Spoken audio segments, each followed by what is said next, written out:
Hi everyone, welcome Hello. to the Wisdom Window Workshop with Kris Barney of All Things Possible. Raise your hand if you know Kris. Raise your hand if you've seen Kris speak. I think I have. I haven't either. It's so funny because I've known Kris now for, I don't know, quite a while, like a year and a half, and realized today that I've never heard her speak. I've seen videos. I just actually recently watched your All Things Possible TV with Ann Webb.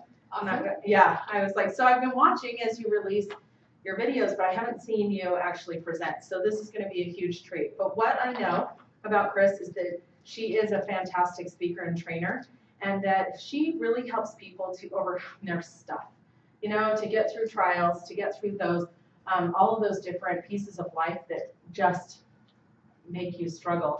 Kris has how many kids? 4. She has 4 children, and most of them are grown, right? Most of them are, she's kind of in the empty nester phase, and so so I really value hearing from women who have gone through that. I have a 10-year-old and an 8-year-old, and what I love to hear is not from moms who have kids the same age, but moms who have done it, moms who have been able to raise the teenagers and go through those experiences. And I know just from Kris's background, she's had a lot of difficult trials in her life, including 2 foot surgeries just since January. But she's here and she's walking, and we're really excited that she came today. So without further ado, please welcome Kris Barney. Thank you. Thanks. It's June of 2012. My son and I are in the doctor's office. We're sitting there, and the brain surgeon walks in. He walks over to the counter, then he takes a deep breath and he crosses his legs. And that's when I saw that there was a tear in his eye. As I look at him, he looks up and he says, "It's back.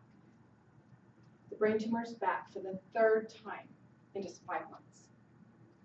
Now, all of you know, she introduced me as Kris Barney. That's who I am. And my company is All Things Possible. We're going to get back to this story in a little bit. But that's the kind of stuff that I've faced over and over and over. How many of you have ever had a hard challenge in your life? Okay, I'm going to pass out a packet for each of you. I have a great little PowerPoint, and I can do all kinds of stuff like that, or I can just like have this little small group and really go through some things that I feel like will help you and give you something to go back on to and remember. So what I want you to do on your paper right now is to write down 3 challenges that you've been through. One you're going through right now, a difficulty, a challenge, one you maybe have up to 5 years ago, so probably in your adult life, and one that you had as a child or a teenager. And it could be any size of trial. It could be, you know, lost the house. It could be can't make the rent. Whatever challenge comes up for you, I want you to fill out that piece of it. Now I'll try to stay up here so that with the recording I would have an idea where I'm at. So in my life, as we went through challenges, I laugh and say, you know, I had a great childhood, and I did. There were a lot of challenges in my childhood, but that's not what I have focused a lot of my adult decisions and my experience from. We were on our honeymoon, and we went on this 10-day honeymoon, came home. It was 1984, and 2 days later, the floods came through and washed out my husband's shop. He was self-employed, so his Snap-on tools are now floating across I-15 in Utah County. And I got to get a job. I got to support us while we tried to gather what we could find in tools and start. And from then till now, we've been married almost 30 years, we have always had stuff going on. Always. And I've had to get really good at handling it, really good at moving forward. We've almost always been entrepreneurs. There's probably one time that he was injured and I had to work outside of the home and didn't have my own business as my own sole thing at that point. I had to go run a daycare and be able to make that house payment because he was injured. But other than that, we've pretty much had our own company our whole life. And we've been able to make it. I want to go back to this story, but I want to go back to June of 1995, not 2012. So now, this is my 9-year-old. It's the first day of summer. He's way bigger than he's supposed to be. So he's almost 5'3", wears a size 9 men's shoe. And that's just about too small. And he is only getting out of 3rd grade. So 9 years old, huge kid. It's 115 pounds. He was the star of every athletic event, and he was pitcher on the baseball team until this last month. And all of a sudden, he could not throw the baseball like straight. He couldn't catch the ball. He couldn't hit the ball anymore. Usually it was over the fence. Well, we got the doctor. They diagnosed him twice with strep throat. It wasn't strep throat. It was a brain tumor. So he's in the MRI machine. It started out with one nurse getting him in, me in a rocking chair because he at this point can't hold even water down. So I'm there to help him throw up without moving, in an MRI machine. And we all of a sudden have all these other people rushing in. There's one person at the computer watching the results of this MRI, and now there's 8 people around the table. They won't tell me what's going on. I know it's bad. I mean, obviously it's bad. This kid's lost 15 pounds already and is not doing well. It's a brain tumor. So we go from the MRI machine to ICU, and he has less than 50% chance to live. Over 11 months, we spent 180 nights in the hospital. He's my oldest, so I had 9, 7, 5, and a baby that's 11 months old that I had adopted because I had an emergency hysterectomy with the 3rd delivery at 24 years old. So you can tell that these challenges came consistently. We had so much that we had to get through. And it wasn't until I'd been through several of these that I went, what am I learning? So I want you to look at the 3 challenges you wrote down. And now I want you to put what feelings you had when that challenge was going on for you. Were you full of anger? Was it jealousy? Was it rage? Was it blame? Whose fault was it? What was going on for you? What are those emotions? Because when we spend 180 nights in the hospital in 11 months, there were a lot of emotions that went on. It's like an entire school year. Yeah. For those who don't really know the math, it's 3 or 4 days a week. That's a lot. We did not have a whole week without being in the hospital ever in that 11 months. And I had more than one child in the hospital. We had a day that my son was so sick on chemotherapy and stuff that a runny nose would kill him. And so we were in quarantine in one part of the hospital with him. And my daughter's skull didn't grow, so she's now 18 months old and has to have her skull completely taken off and made bigger for her brain. So I'm in pediatric ICU on the 4th floor, and we're in quarantine in ICU in the 2nd floor with my son. And so we play tag team. And I meet my husband in the elevator and be like, okay, so how's this one, how's that one, right? So a tough time. But as we started into this with my son, I thought, okay, so what boy wants to spend time in the hospital? Who really wants to be there? He didn't. He wanted to be playing sports. He wanted to be having fun, a fun summer. So I said, as we're driving to the hospital, I said, okay, so today we're going to do it different. Today we are going to go to the gift shop. We're going to buy a balloon. And we got a little tie babies, whatever, because that's what was popular then, to hold down the balloon. And we're going to find the perfect person for this balloon. And he's going, whatever, that sounds so lame. You can imagine a boy that's almost 10 and big. He's going, this is so dumb. Like, why are we doing this? So he thought he'd be really smart. We get in there, and he picks the pink congratulations balloon. You can't have latex, so it's the big pink congratulations balloon. I don't know how much time you spend at a children's hospital, but that's an almost impossible balloon to place. Who's celebrating at the hospital in primary children's? Almost no one. So we went from room to room to find the perfect person for this balloon. And it took a lot of visits, but we found her. We've been to a lot of patients' rooms. And she was 9. She had a medulloblastoma brain tumor as well. only this was her last chemotherapy treatment. She was done. So they were having a big party, and she was just thrilled to be her very last. She's out of there, right? And it was great. We gave her a balloon. We celebrated them for a while. But what we did get out of that was there was a little boy we visited that got to spend 21 days a month in the hospital, and his parents were only there 4 days a month. They'd fly in from out of state and make a long weekend, but it's all they could afford. And the flights were being given to them. There was another little boy that he was actually a couple years older than my son. He'd never walk again. He'd spend the rest of his life in a wheelchair. And there was another one that was 7. And he would not live. He would never go outside and walk through the grass ever again. He died a few days later. What that did for us was show us that we didn't have it so bad. When we could take our focus off of ourselves and look at what somebody else had and do for them, it created a completely different effect on us. So we decided to do this balloon thing all the time.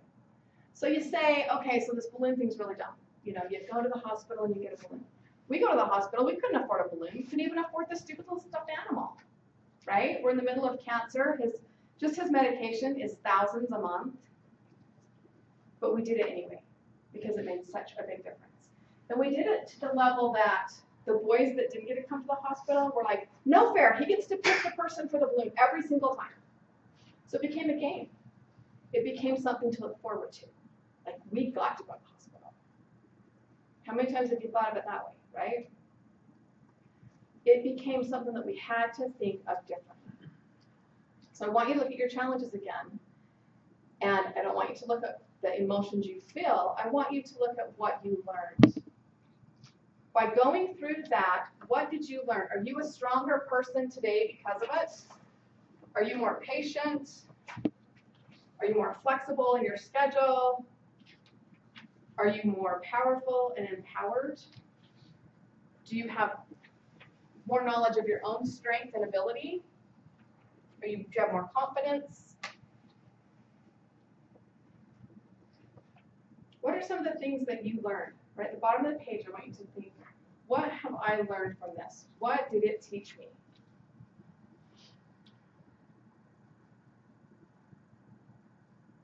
And while you're writing, I'm just going to continue on the story.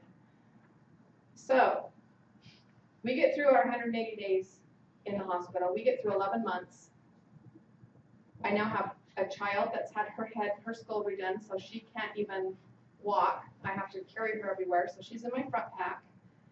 He had chemotherapy poisoning in the middle of this, so he's now lost 57 pounds, so he weighs 58. No, he lost 58, weighs 57 pounds. So he's almost 5'3", 57 pounds. Now he's a skeleton. And there's never a wheelchair where you need it. So I'd have a front pack with my baby that can't be put down because she has an inch gap in her forehead that if she hits a corner anywhere, she'll go right to her brain. So she's got this titanium plate that holds it apart, and I can't put her down. And he's so big but can't walk, so he's piggybacked on my back. And we'd put our backpack of clothes on the back of him, and then I'd have my purse in one hand and the playpen, because if she did get set down, she couldn't be anywhere to go. And the playpen with me as we walk in the hospital. And people would just be like, oh my gosh. But I never found a wheelchair at the door when I needed it. And do I put him in the wheelchair and her on top of him, and then go park the car? Like, there was never a good way to do that. So we just did what we had to do. And I know that when you were in your trial and you were in that challenge, you did what you had to do. You adapted, you made it work. And even right now, in the challenge that you wrote down for the challenge you're in right now, think of how you've adapted to be able to do that. Does that make sense? When we have to do it, we find a way. And most of the time it's because we can choose to do it. But what would happen if, when we first started to recognize that here comes this big trial, here comes this challenge, how am I going to choose? What am I going to do? Because when my son, fast forward 17 years, he's been clean of cancer for 17 years. He served an LDS mission, was this big contribution to society. Yeah, we had our frustrations. We had stuff left over from chemo and radiation as a child. You know, he can't memorize like he used to. There's a lot of things that were challenging, but overall, this kid was the greatest kid to be around ever. Had his own company, was doing really great. So we're on vacation, 2011. It's Labor Day weekend, and he's all big, owns a home, and he is almost 26. So he buys a motorcycle. And our rule was I needed 4 wheels, not 2. And so he's all big and buys a motorcycle. This is the first trip out with his motorcycle. On the way up Sand Mountain, he wheelies over backwards, going about 60 miles an hour. Breaks his back. So here he is, 25, almost 26, broken back. We just get back from Memorial Day weekend, 2011, and now I get to live in his house and help him. He has just bought this house a few months before, bank-owned property. You can imagine, he got a deal on it. We have gutted the whole thing, especially the basement, because he was going to rent it out. So we've even taken all the drywall off. There's no drywall, no carpet, no nothing. There's some 2x4s, and we're ripping some of those out to change this into this full apartment. And now I'm there going, I guess now I'm building a house because he needs somebody to be able to rent this, to be able to make enough money, because now he's flat on his back. And he did at that point have a really good job with benefits. And so he's like, well, he'll still be getting a paycheck. He'll be okay for this, right? And 8 weeks later, he went back light duty, back to South Jordan City. That's where he works. And they had a huge job they needed done that was going to be computer work. So he's like, I can do this. I can scan papers. No big deal. I'll be okay. 3 weeks later, we go for Thanksgiving, and we love to play. So every other year, we go out of town. So we were down in Moab. All of the kids had rock crawlers. We had a rock crawler. We're all over the mountains. Well, he has a headache so bad he can't even sit up. And he's laying over, and he's having his brother drive his rock crawler, and he's got these headaches that he can't get rid of.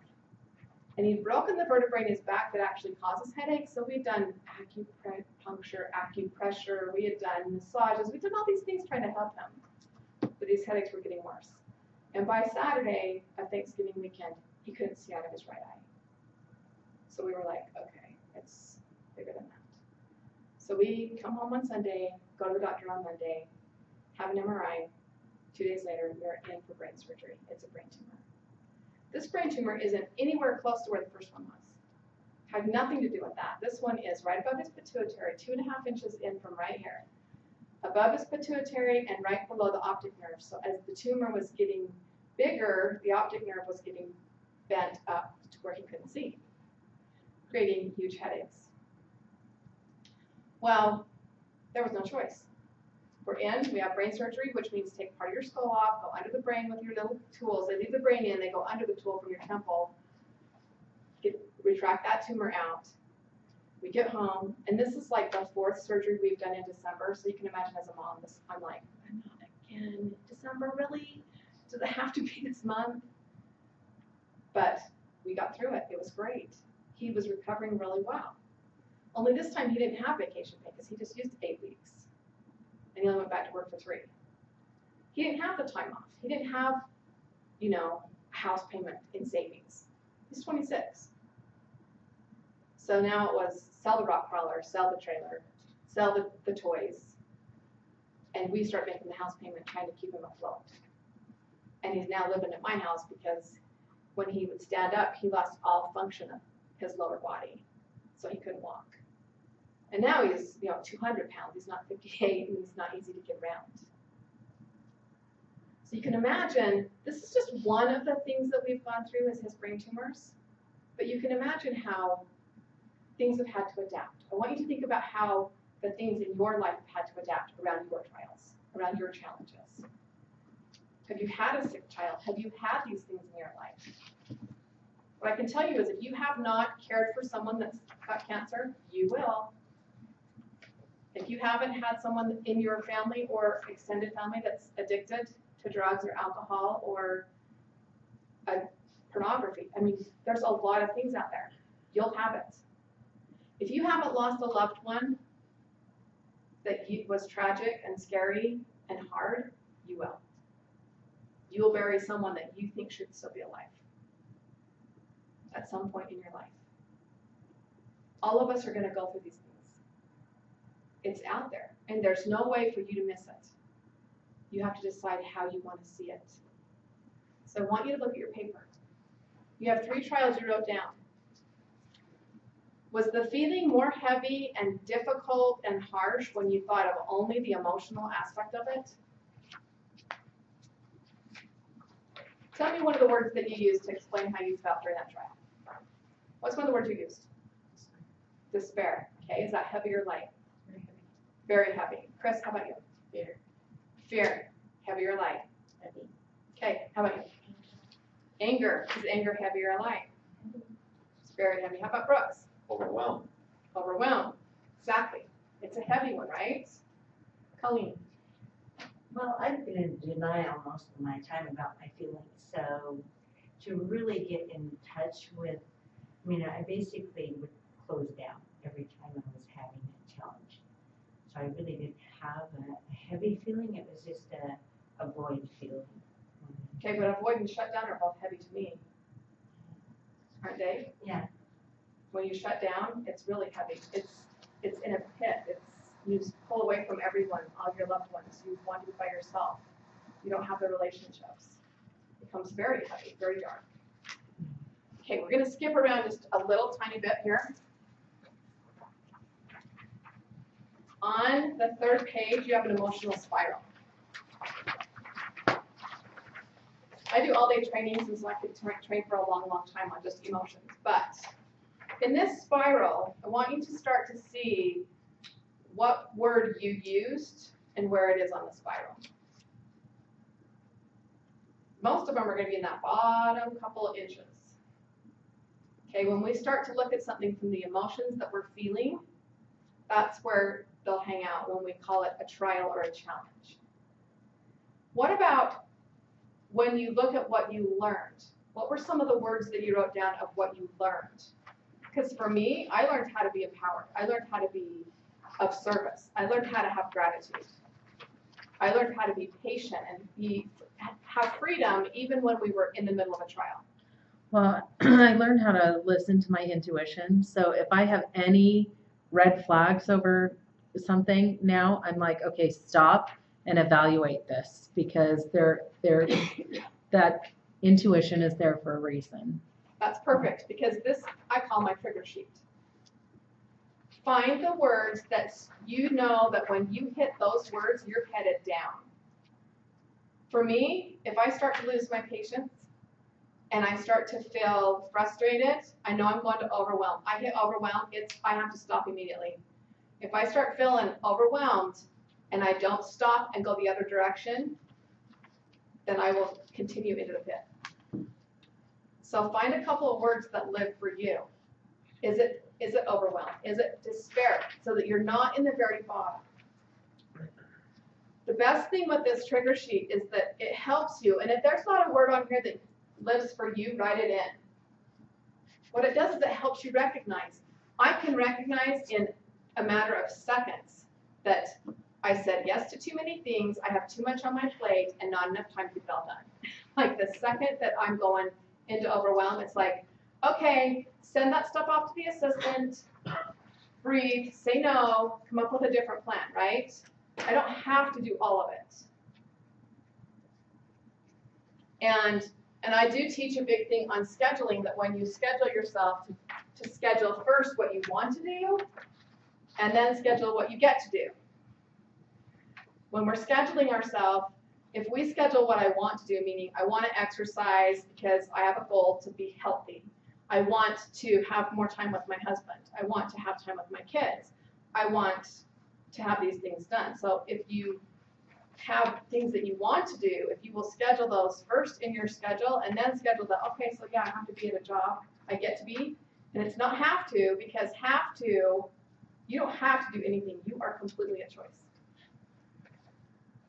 Sometimes we feel like, I don't really have a choice. I have to be to work. No, you get to. You could choose not to go, and it wouldn't take very long until you wouldn't have to go at all. Like, you get to stay home because there's no job to go to, right?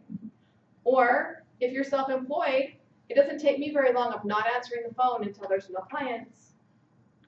So I get to do that, but I get to fit it in where it belongs. Does that make sense?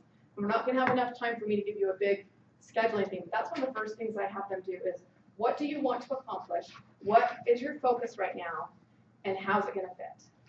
Because sometimes we want to do all these things, and when you really put it on paper, there's no way it fits.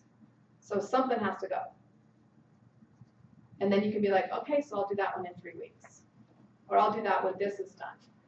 That will take out the overwhelm. That will take out the frustration. Because now you know I'm not just a loser because I'm not getting it done. It's not even on my agenda right now. Does that make sense? Okay, Yeah, I kind of go in an ebb and flow where one week I'll be like, oh my gosh, every single second of my calendar is completely booked out. How did I get here? Right. You know, and then I'll underbook the next week. So there's, you know, I have a real struggle with too much or not enough. And when I go into not enough, I go into boredom, and that drives me crazy. And if I do too much, I go into overwhelm. So how do you balance that so that, I mean, short of just actually looking at your calendar and right. My first thing would be, how are you doing your schedule? Because most of the time when we get booked so heavy, we are like, okay, where's an open spot? Where's an open spot? And we stick something that's in what there. we do. And then we didn't even put exercise on the schedule. And we didn't even put all these other things. And then we are in overwhelm because it's like, I am doing 17, 18 hours a day and nothing is getting done. The house is a mess. I hardly saw my kids. I didn't have date night. Does that make sense? And that's why I say schedule what you want to do and then fit everything else in.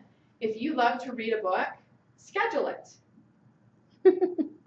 Which, that's most mothers laugh. But it's true, schedule it. And it might be 15 minutes in carpool lane this day, 15 minutes here. Okay, I schedule the things that I want to do and fit them with everything else so that my day flows. I mean, on my way here, there were 3 or 4 things that happened on my way here because I knew this is where I was going to be. I knew my time frame, I knew what stops I had to make, and I knew that if I'm on a time frame, I can stop and talk to that person, and it can be 5 minutes, because if I don't have a deadline, it will be 30 minutes of wasted time. And so you get to schedule yourself to make yourself the most productive. If you know you have a friend that if you pick up that phone, it's a 2-hour call, call them and then have to go. Don't wait for her to call you. You call her and be like, it's great catching up. I gotta go, blah, blah, blah. You didn't skip the call. You're not ignoring her. You're not being mean. But you're busy. And what that is prioritizing you over her. You're putting your schedule first instead of her schedule first. And there's times people need us. I'm completely about service. We do service on a daily basis in my house.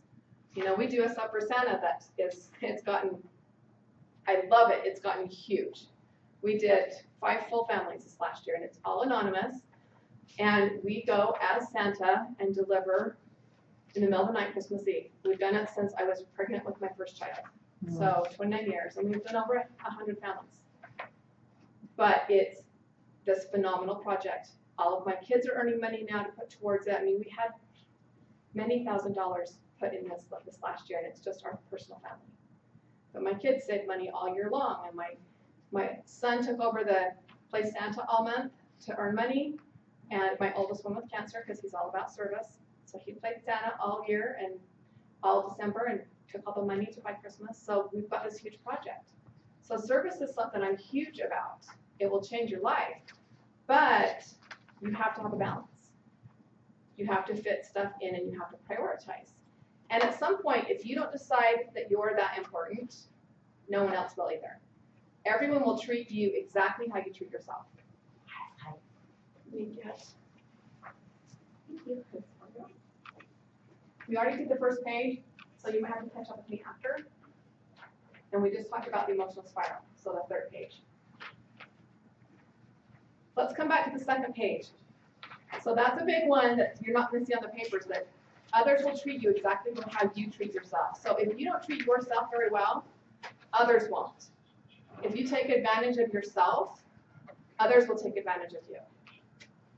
And there's a fine line between, you know, like, hey, I'm so great, I'm going to do all this wonderful stuff, and I'm going to go shopping because I deserve it. And I get to have some really good me time. I get to nourish myself. So if it's reading a book, if it's a bubble bath, if it's something to give you time for you, that is very critical. Most guys don't have to be told this. Most of them are like, I'm going golfing with the guys. I'm going to go do this. I'm going to go do that. And most of them will find the time to do something they enjoy. My husband will just be like, okay, me and the remote have an appointment. Like, I'm so done. I get to have a couple hours. And he's not a couch potato, but he knows when he's like, I'm so done, let me have a break. And he takes it. Most women don't. Most women have to schedule it. So schedule your break. Schedule when you want your nails done. Schedule when you want a lunch with a friend. That has nothing to do with business. What? Okay? I don't understand that statement. Exactly. So see, it was still business. You were still at work. But does that make sense? Because we try to plan everything just like I did 3 appointments on the way here. Like, we are smart at scheduling. I got all of them in, but yeah, I didn't have lunch. Okay, so watch how you schedule yourself. But that's when you ask how to do the difference. Schedule you first, what you want to accomplish, and then fill in the other pieces. And when you put family time in there and you put stuff, your week doesn't get overfilled. Does that make sense? When you go from 5 to 7 on Monday is my family time. From this time to this time, I'm chasing the kids, but Dad's home this time and date night is Friday. When you put those in, your week doesn't get too full. I'm just really good at bypassing that. I think that's the problem, is that even if I have it on the schedule, I'm like, oh, I can move that, you know, instead of just sticking to it as it was previously. My rule is determined. if it moves, it moves. So if you take 2 hours from Friday for date night, there is either a killer date night the next week with extra time, or there is a different night. Does that make sense? So when I move my stuff, it gets replaced. It doesn't just get zilched. So my exercise time, if I cut exercise one day, boy, I get double the next day. How many days do you cut and do double? You have to have integrity with yourself to make that work, though. Because it's really easy to be like, oh, well, I work really hard. No, it's double time. So if it was going to be an hour, now it's 2 hours. I can't find 2 hours in the morning. So I don't miss the 1 hour. Because if I sleep in and accidentally miss it, then it's an extra so many minutes every day. So that I still get the same amount of time. Because what that is doing is keeping trust with me, so that when I do schedule something, I know what's going to happen. That makes me get really picky about what I schedule. When somebody goes, hey, we should go hang out, I get really picky about, let's see. Do I really want to do that? Because you need relationships, and you need those, and they're important. But don't let them overshadow your importance. Yes? What do you do in a situation where a child is sick and that kind of messes up your day, or you have an emergency? I mean, how are you dealing with that with your schedule? When I have an emergency with my schedule, it's treated as an emergency. Anything that can get rescheduled will. Okay? If I missed my exercise and my teaching, might go to the neighbors and say, hello, I'll still get that done. But it's not like a big deal. If I miss somebody else's appointment, I have to reschedule that anyway. Like if I have a client that had an appointment, I can reschedule that if I have to, if I've got a child that's sick. The other thing is, look at your schedule. If you have little children and that is a common thing, then don't schedule yourself so heavy. I have a 20-year-old that lives at my house. She rents from me. She's my daughter.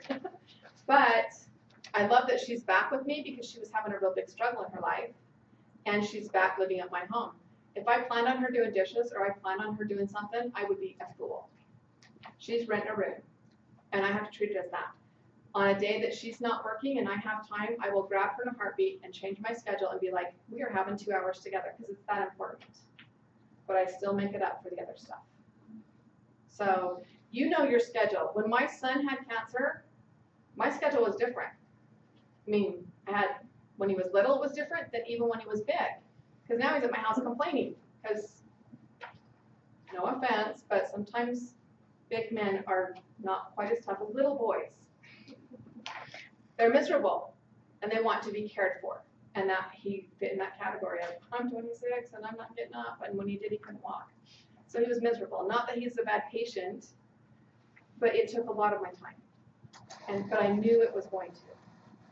Like when you first have a child that gets sick, you know if it's going to be like, we have the flu for a couple of days, or we have the chicken pox for 2 weeks. No one can come, we're quarantined. And when you get that assessment, plan accordingly. Because if you don't, you're like, okay, we have chickenpox, but I'm still going to chase into here, and I'm going to try to get a babysitter who's already got chickenpox. You're just trying to make yourself crazy. You just say, this is what it is. This is my truth. Okay? If you have a job where you can't have the time off, then you've got to do it differently. You've got to find a way for grandma to come and stay, something to happen that way, right? Okay, go to your second page. And we're just briefly touching on all of these because I want you to be able to take away a little nugget from several areas. I teach 7 different areas, 7 traits, that if you will live these traits in your life will be better. And for a long time, I taught it as 6 traits. And it was just recently, in fact, you can get my free traits right now on my website, but it's still only be 6 because I just added it and the video comes out next week. But what I found was the one missing is integrity. And it's impeccable integrity. And that starts with yourself. You know, I taught at my event this last weekend about, you know, how's your integrity? Everybody felt like they had great integrity. And I'm like, okay, so stay standing if you have great integrity and you hit the snooze button this morning. 2 people sat down. So in a whole room full of people, only 2 people didn't hit the snooze button. And I'm like, but you said you wanted to get up at 6, or you wouldn't have set the alarm for that.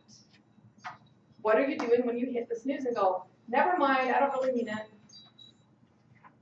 Is that integrity with you? You told yourself what time you wanted to get up. If not, then set your clock for what time you want to get up and get up when it goes off.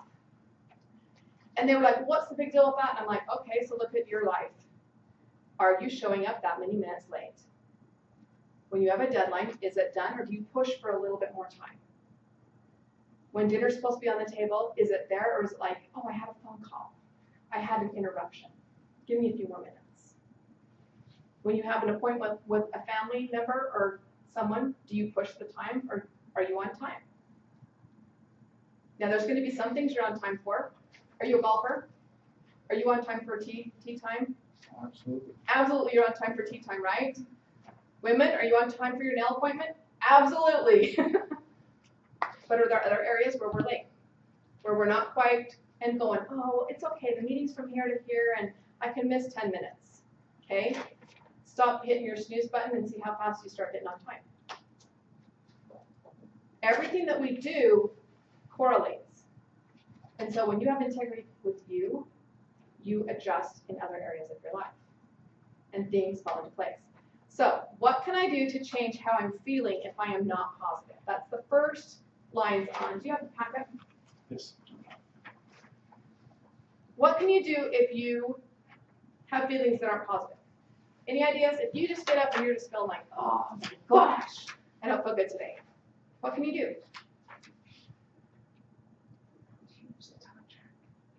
Okay, you can tell yourself to change. What else? Okay, there's 100 different ways you can do this. That was sort of me this morning, but I always find if I put on music, that changes my Music is mood. huge. Find a song that gets you going. I have one track in my exercise that if I'm in that, I don't really want to do this, that is what I put on. And it instantly gets me going. I used to have my nephew that lived with me. He was high functioning Asperger's, but he had Asperger's so bad.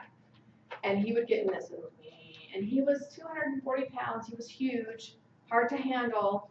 And I got him when he was 15 and been kicked out of every school in Utah County. And so I volunteered. That was a great thing. I absolutely love him. But it was my twin brother's son. My twin brother committed suicide 15 years ago. So this little guy was 3 when Dad died. And I took him in for 18 months. And I had to teach him just the commonalities of like passing gas in public wasn't funny. Just, he had no idea. Asperger's is this social disconnect. He didn't connect to emotions. But if he was on that, I'd be like, you're going and run around the house 3 times. And if you can do it in this many minutes or this many seconds, if you can beat your time, you can have 2 candies. Because candy made it worse. But I could get him to do anything for a little candy bar. And he would go and he would run around the house 3 times and come back in and be completely different. So get up and move. Move your body. If you are feeling grumpy, if you're feeling anger, move. If it means walk out in the parking lot and run around the car, if it means stop the car and run around the car. I've done that. My kids were really, misbehaved. This is many years ago, but They're just at each other. Stop the car and make them run around the car 3 times.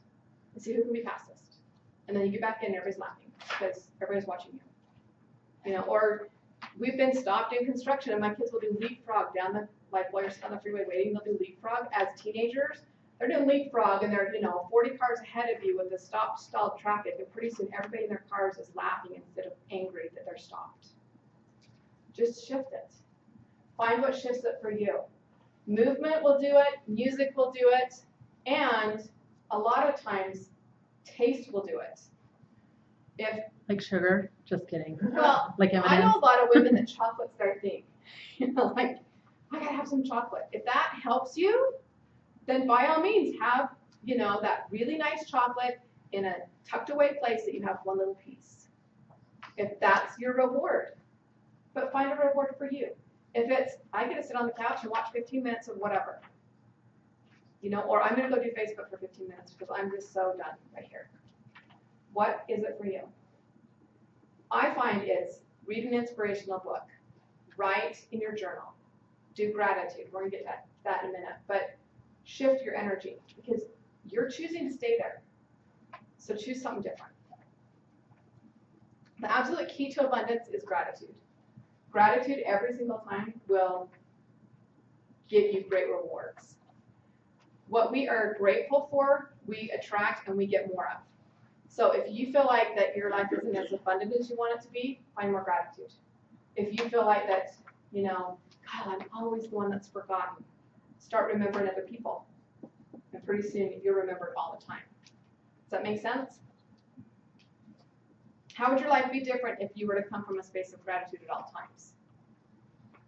Life could be really different if we focus on the positive and focus on what we are receiving and what's coming to us. I've talked to people and I'm like, your life is so great, and they're just like, I just don't get it. I just have no idea what you're talking about. And this was when I was in the hospital, 180 nights and 11 months, and I'd be like, life is just so good for you. And they're just like, oh my God, I don't have this, I don't have that, blah, blah, blah, blah. And I'm standing there going, you have no idea what hard is like. Have you ever felt that way? You're talking to somebody, you're just like, you have no clue. Okay? What you focus on is what you get. So if you're focusing on the negatives, that's what you get. My son that went through cancer is absolutely the epitome of service and gratitude and being grateful. But he's not always that way. He's worse now that he's sad and single still. But during his cancer, during his sickness, he never said, why me? Never. And when the doctors would come in, people would come in to draw his blood at 3 in the morning, wake you up to give you a sleeping pill, or, take your blood in the middle of the night, and he would say thank you. In fact, he got known as the thank you boy because he said thank you no matter what you did to him. He showed gratitude. And because he did, he got better service. The nurses would fight over who got him, so we were guaranteed a better nurse. We started doing this balloon project, and what went from 2 recliners on the whole floor to actually full down to a bed for a parent to stay, I got a recliner without asking for it every single stay after that. I got doctors that had horrible bedside manner that were pretty soon helping us find which child got the balloon. Because we went about it with service and gratitude. They'll change. If you're in a workplace that has negativity, you be the one to start setting the tone different. If you're around people that are negative, start complimenting them until they're just like, what is your deal? Like, just keep telling them stuff like, hey, you still have a full head of hair, that's awesome. And they don't know what to say to you. And pretty soon they're going, oh, I really like your jacket. You're just like, thanks, I wore it just for you. Just find communication. What are 3 different ways that you can show gratitude? You guys get help with this. What are 3 ways? Because we're going to have to go really fast because I only have a few minutes. Okay, number 1, I do gratitude journal. Has anybody here tried a gratitude journal?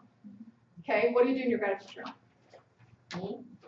And that's what started bringing me happiness. I had everything the perfect life, and I still didn't feel that joy, that happiness. And so in the morning, get up and write down 5. It could be grateful for the roof over your head, grateful for good health, even though my health sucks. But I'm still walking, I'm still breathing. Exactly.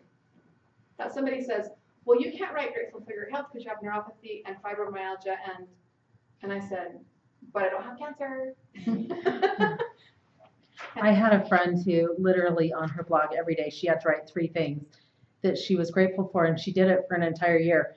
And it was funny because she's normally like a pretty pessimistic, I would say pessimistic, just not optimistic. Right. So kind of hovering in neutrality when it comes to emotions. But that happened to be the year that they lost their house, that they had all these health problems, that her husband lost his job twice. And she was like, if I hadn't been doing that every single day, I don't know how I would have gotten through that, because I had to look for the positive of every day. So there's the correlation between if you do that, then your life might get worse. But anyway. Well, but I always have to say, if you weren't doing it, where would you have been? Yeah. Because I've gone through really tough years where I'm writing in a gratitude journal, where I've gone, if I would not have been recognizing that that cloud formation was just so beautiful, or that sunset, or that flower that grew up in the middle of the sidewalk, because that's sometimes all I could write about, was this strange little flower that grew up in the middle of the sidewalk at Primary Children's Hospital. But I was grateful for it. I was grateful that I got to see that beauty, because it shouldn't have lived. It shouldn't have grown there. Like, what did it have to go through to break through that concrete and get watered to grow and bloom? So that's some of the things that you really have to focus on. I do 5 a day, and I can't repeat for a year. So mine are pretty detailed. Like, I like my red boots. I am grateful for my red boots, because there might be another day that I gotta be grateful for my high-heeled boots. Does that make sense? They have to be different every day, because it makes me look for things. It makes me, grateful for my neighbors, grateful for my kids, grateful for my opportunity to serve other people. And it will literally change your life. Even if you're going through struggles, gratitude will get you through it better. At the very bottom of that, well, the number one way to live in the upper half of the emotional spiral is service. So if you are going down into the bottom part, so when I told you that my triggers were, I know when I start to get impatient and I start to get frustrated, I go to what word?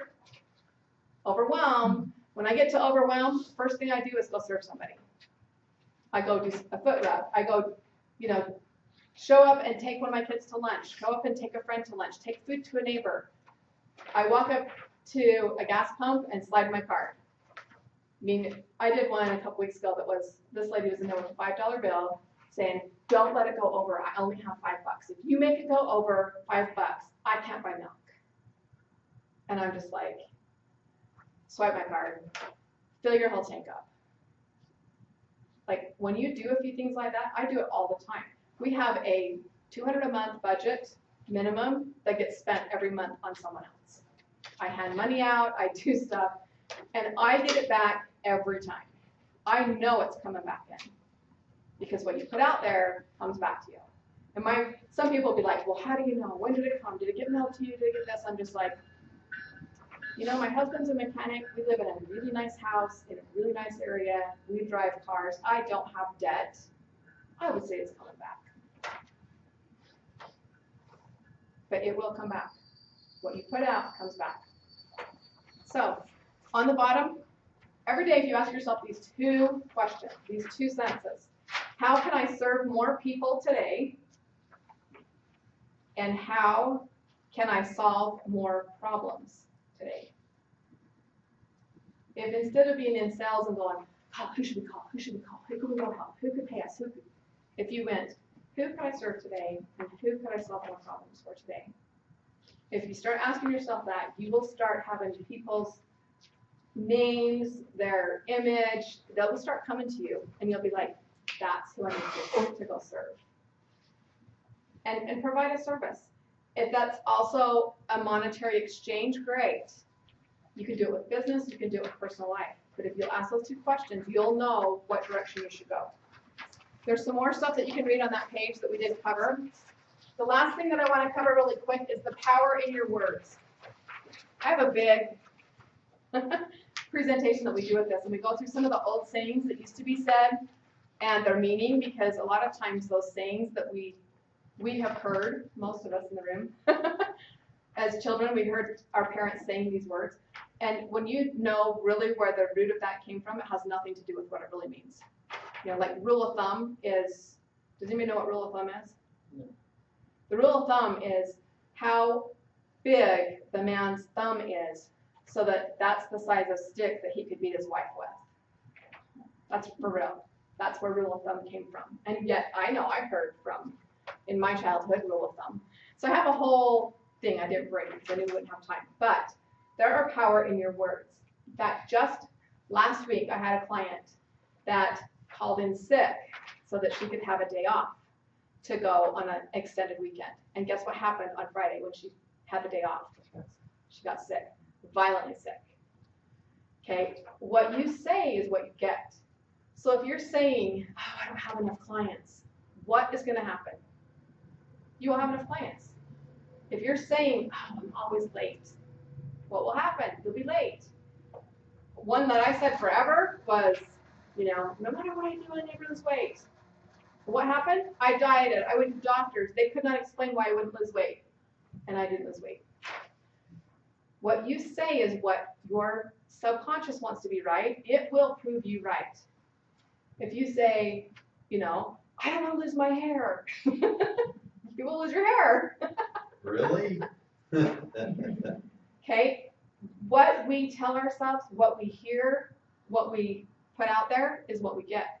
So when we're saying stuff like, I'm sick and tired, guess what? You're going to be sick and tired.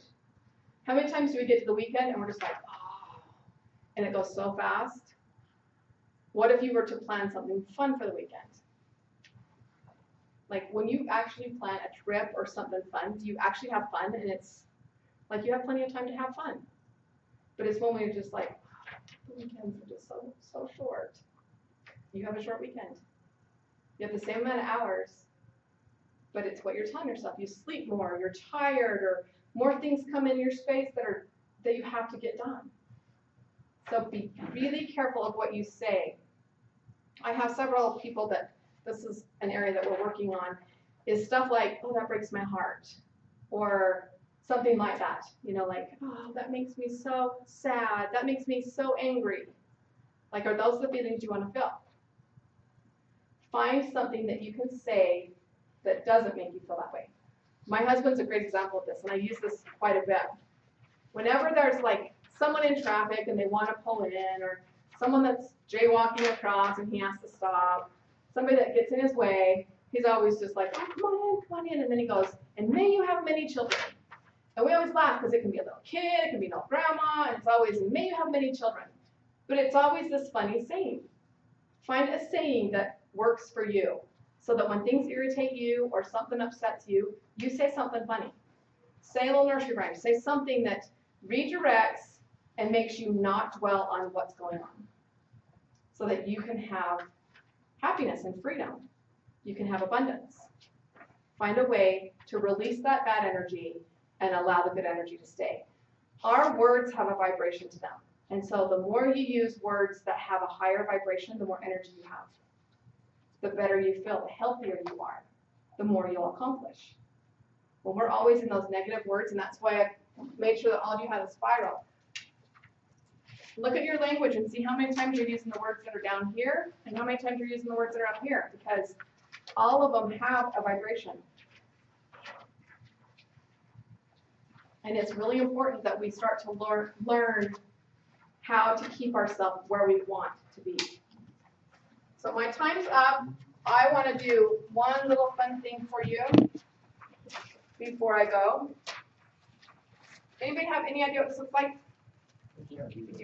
A gear. What else could it be? A button. So I want to share with you just this little easy thing. If you will get your button gear, you can accomplish anything. So anytime that you're thinking that you're falling behind or you're not quite getting done, you just look at your button gear, and you can know that once you get your button gear, you can accomplish anything.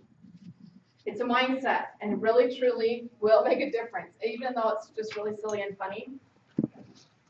The other thing I do in our company, All Things Possible, we have myself and my husband.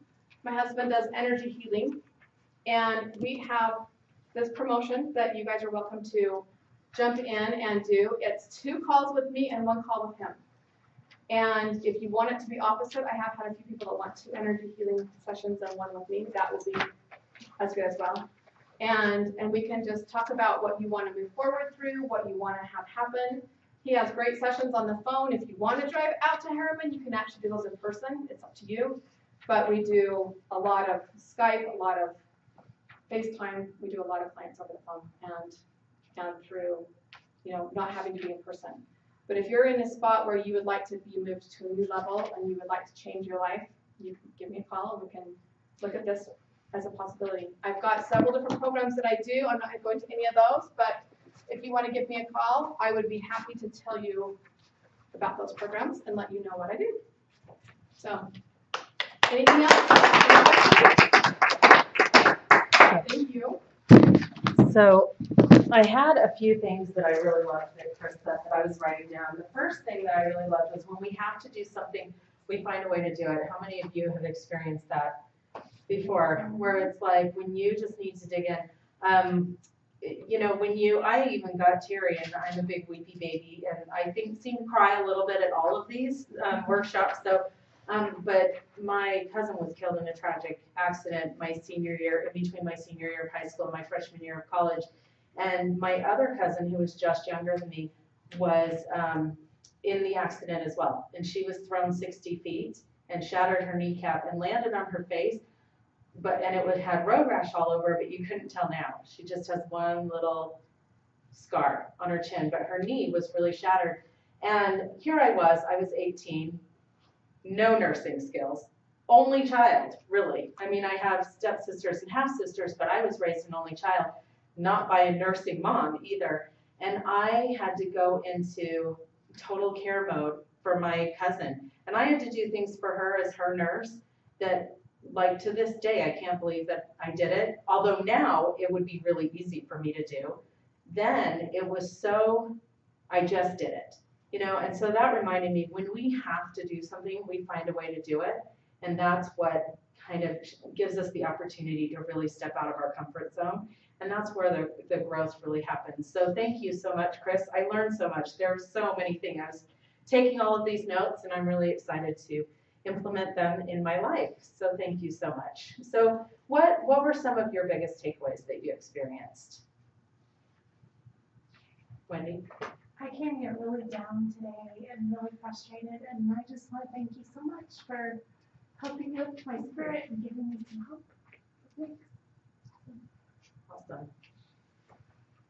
All right, Shelly. Last night in my shower with my Sharpie, or not my Sharpie, my dry erase, I wrote the word plan really big. Like, I really, I've